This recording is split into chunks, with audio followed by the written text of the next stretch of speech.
Samedi soir, Cyril Ferraud était de retour à l'antenne pour animer un nouveau numéro de 100% Logique sur France 2.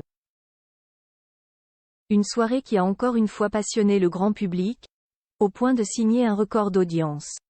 La suite après la publicité samedi soir, ce fut au tour de l'actrice Léa François, l'humoriste Lola Dubini et l'ancien sportif Philippe Candeloro de se frotter au jeu de Cyril Ferraud sur France 2, 100% Logique.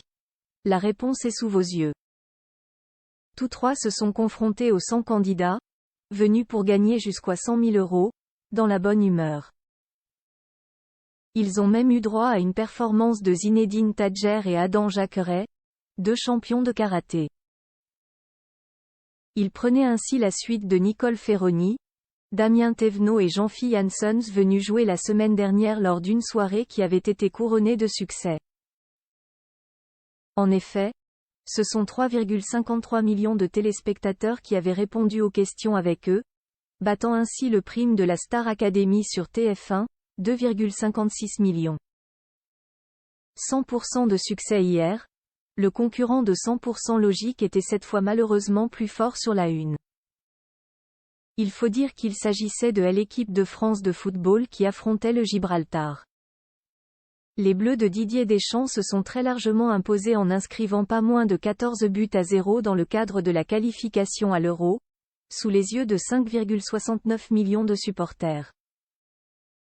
Mais le jeu de Cyril Ferraud n'a pas à rougir, bien au contraire. France 2 arrive juste derrière au classement et la soirée a été suivie par 3,56 millions de personnes. Ce qui signe un record d'audience historique pour l'émission. La part d'audience est de 19,4% sur l'ensemble du public et de 19,5% sur la cible commerciale féminine, précisent nos confrères de Pure Média. Pour rappel, c'est au mois de septembre 2022 que France 2 lançait son tout nouveau jeu 100% Logique. La réponse est sous vos yeux.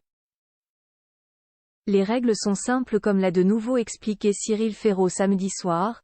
En début d'émission, les 100 candidats reçoivent la somme de 1 000 €.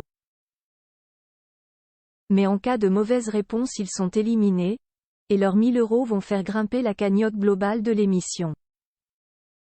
Le dernier ou les derniers candidats en lice auront la possibilité de répondre à l'ultime question, celle à laquelle seulement 1% de la population est capable de répondre, et de décrocher la cagnotte pouvant atteindre 100 000 €.